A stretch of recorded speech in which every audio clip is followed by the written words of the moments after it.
A warm welcome to all our viewers. I'm your host Pratiksha Mishra and you're watching another episode of South Asia Focus. Let's begin the show. India's expanding global economic footprint received a major boost as New Delhi and the European Union concluded a historic free trade agreement. Announced at the 16th India-EU Summit in the national capital, the pact marks a significant step forward in bilateral economic engagement, strengthening cooperation between two of the world's largest economies amid a rapidly evolving global trade landscape. Take a look.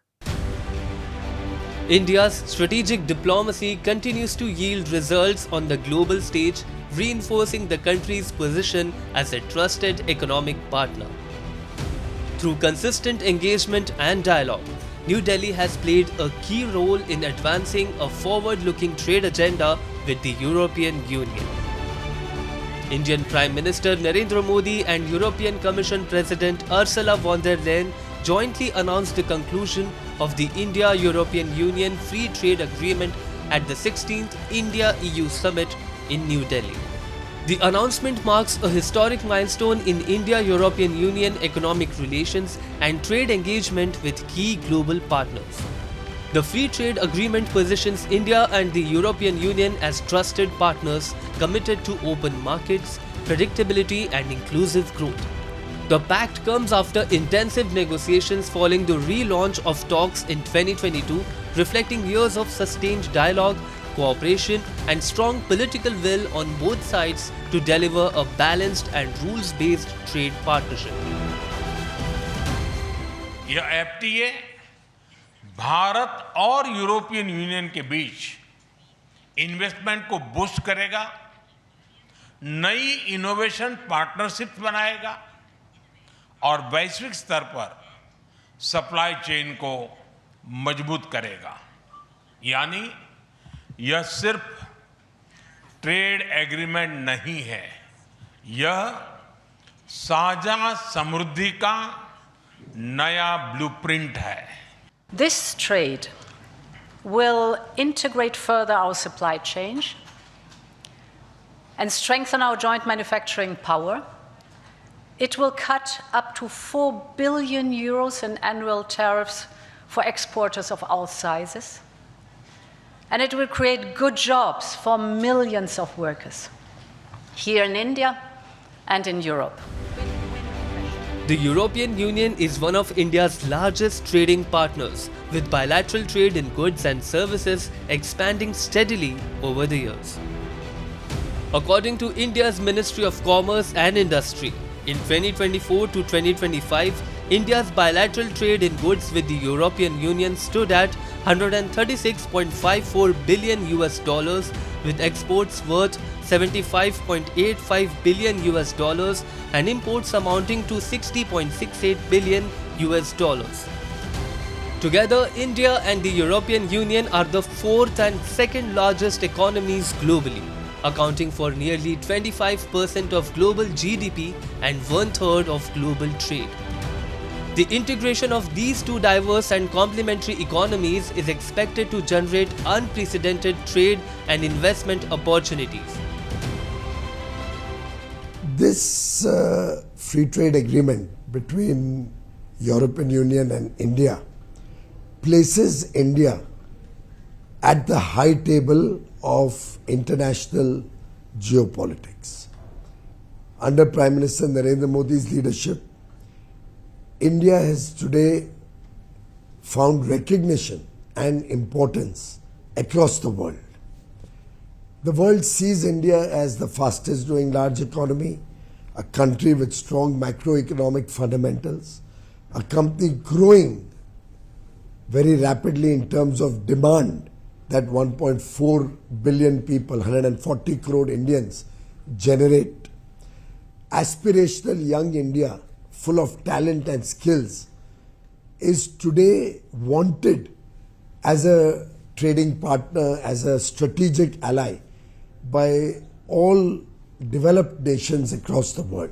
I think in a world situation where we have high geopolitical uncertainty, we are being challenged on the rule-based trade, we needed good news and potential growth going forward. And the FTA between India and EU is just that. It's opening up a combined huge market and opportunities for large Indian companies, SME European companies. This is something we've never seen before. In financial services, the agreement promotes cooperation to advance innovation, facilitate secure cross-border electronic payments, and provide India with enhanced market access across major European Union member states. These measures are expected to deepen financial integration and expand trade in services. Beyond services, the pact also strengthens collaboration in critical raw materials and supply chains, areas of growing global importance. India is an important market. It's 1.4 billion inhabitants. It may be an interesting and important source for rare earth and other raw materials. So I think it is a very important step in the right direction, very welcome, particularly in context of the problems we are having in other regions of the world. The conclusion of the India-European Union Free Trade Agreement underscores India's growing influence in shaping global economic outcomes through dialogue and cooperation. As India and Europe move forward together, the agreement lays a strong foundation for resilient supply chains, deeper integration, and long-term prosperity in an evolving global order. Bangladesh has entered a crucial election season as political parties launch nationwide campaigns ahead of national polls scheduled for February 12th. The vote comes after months of political upheaval that dramatically reshaped the country's landscape, including the fall of a long-standing government and the installation of an interim administration led by Muhammad Yunus. With concerns over political stability, rising polarization, and the security of minority communities, the election is being closely watched, both domestically and internationally, as a key test of Bangladesh's democratic direction. Take a look. Bangladesh, one of South Asia's most densely populated nations, is heading into a pivotal election seen as a test of its democratic future. The country's main political parties have kicked off official campaigns just weeks before national elections due on February 12th. The youth-led National Citizen Party opened its campaign in Dhaka with a march to the tomb of Sharif Osman Hadi, an activist who was recently killed. Islamist party Jamaat-e-Islami also began campaigning in the capital, where thousands gathered to hear its leader Shafiqur Rahman. এই সবগুলার মূল কারণ হলো ইনসাফ না থাকা। ইনসাফ যদি থাকতো তাহলে সমাজে দুর্নীতিবাজরা, লুটেরারা, ডাকাতরা ব্যাংক ডাকাতি করে জনগণের সম্পদ লুটপাট করে এই দেশ থেকে নিরাপদে পালানোর সুযোগ পেত না। উভয় জোটের জন্য একই রকম আচরণবিধি থাকতে হবে, কোনো ধরনের বৈষম্য মেনে নেওয়া হবে না। The Bangladesh Nationalist Party also launched its campaign in the northeastern district of Sylhet. Party chief Tariq Rahman held roadshows across the tea-growing region, drawing large crowds. Security was tight at campaign events, and authorities reported no incidents of violence. আগামী দিনে এই 12 তারিখের নির্বাচনে আপনারা যদি ধানের শীষকে ইনশাআল্লাহ জয়যুক্ত করেন তাহলে আমরা বিএনপি সরকার গঠন করলে প্রত্যেকটি পরিবারের মায়ের কাছে, প্রত্যেকটি পরিবারের গৃহিণীর কাছে আমরা এরকম একটা ফ্যামিলি কার্ড নিয়ে যেতে চাই, দিতে চাই তাদেরকে। For many voters, particularly young people, the stakes are high. Bangladesh's Gen Z voters, many casting ballots for the first time, are approaching the election with a mix of hope, skepticism, and demands for meaningful change. What we saw in the previous regime or in the previous time, that the people of Bangladesh were treated politically, that which political bloc they belong to. But I want to see a change in this perspective, that the people of this country will not be treated politically for their political, the political bloc or political party affiliation. But I hope that the people of this land will be treated as a citizen. They will be given the citizen rights, the basic rights. They will be treated only as citizens, not with their political affiliation. The election is widely seen as a key test for democracy after an interim government led by Nobel laureate Muhammad Yunus took power in August 2024. His administration assumed office following weeks of violent unrest that toppled former Prime Minister Sheikh Hasina, left hundreds dead, and forced her to flee the country. The Yunus-led interim government has seen struggle to restore stability, facing criticism for failing to rein in political violence and for governing without a clear electoral mandate.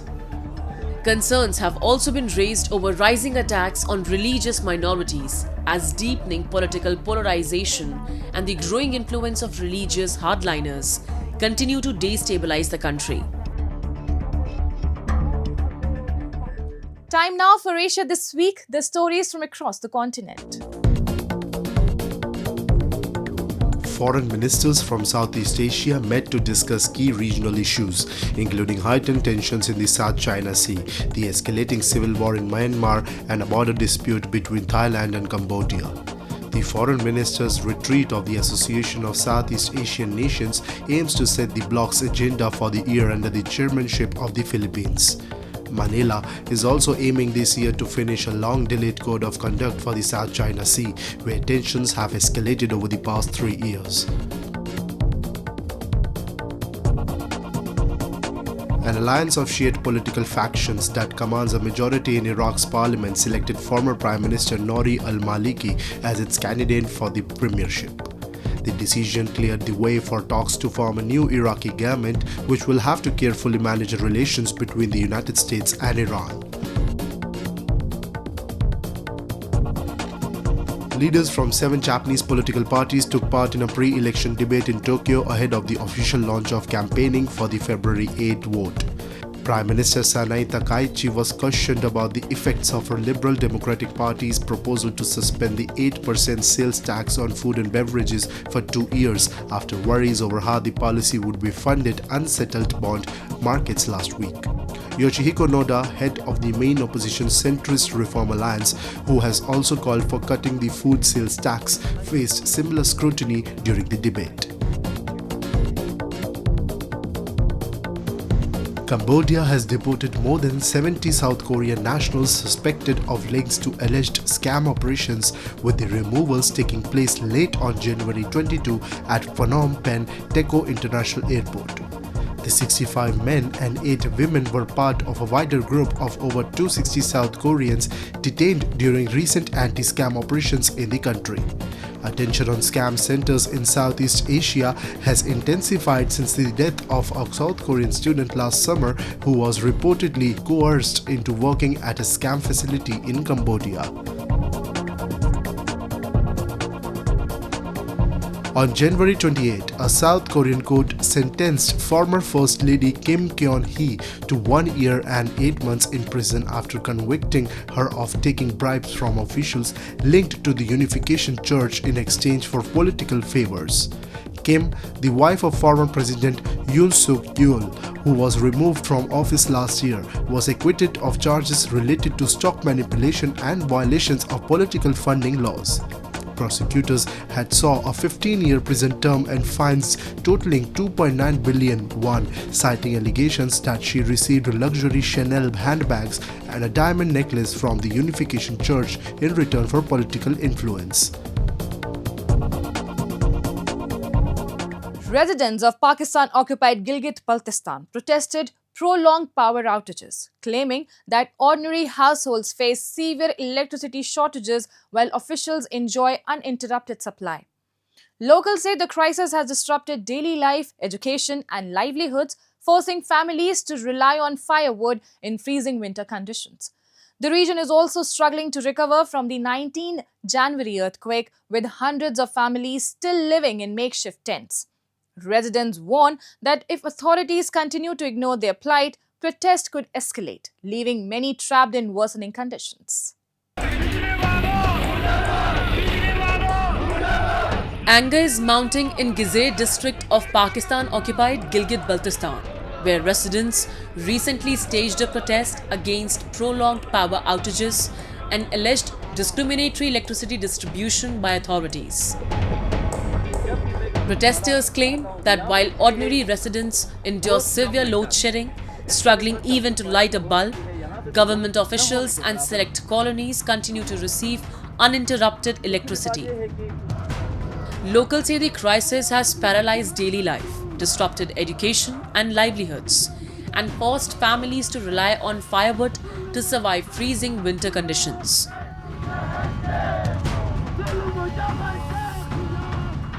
कम से कम बंदे के कपड़े तो इस्त्री हो, घर के अंदर इतनी जुल्म नहीं होने चाहिए। अब देखें, अगर वो बिजली ठीक है, अगर उनके पास में कमी रहती तो हम मान लेते हैं। उनके यहाँ पे टोटली मखसूस 200 घरानों के लिए अलग से एक ट्रांसफार्मर इन्होंने लगाए हैं, 200 या 300 का या 400 का जितना भी केवी ट्रांसफार्मर लगाए हैं, वहाँ से उनको सही तरीके से बिजली जा रही है, ठीक है। और यहाँ पे आम पब्लिक के लिए तो बिजली है ही नहीं। जब इस वक्त यहाँ पे बिजली न होने की वजह से बहुत सारे बच्चे इस वक्त ऑनलाइन पढ़ रहे हैं, वो ज़्यादा डिस्टर्ब हैं। बहुत सारे बच्चे इस वक्त ऑनलाइन कारोबार कर रहे हैं, वो बहुत एक बड़ी आबादी इस वक्त डाउन की तरफ शिफ्ट हो रही है, खाली बिजली की वजह से। Protesters accuse the local administration of widespread civil neglect, saying repeated complaints have yielded no action. They warned of intensified protests, including road blockades, if their demands continue to be ignored. Residents also highlighted the government's failure to address the plight of earthquake victims.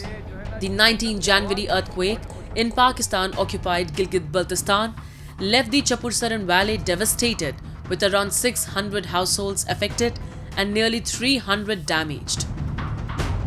Hundreds of families, including children and the elderly, remain exposed in makeshift tents amid freezing winter temperatures, while authorities have limited their response to paperwork, offering no real relief on the ground.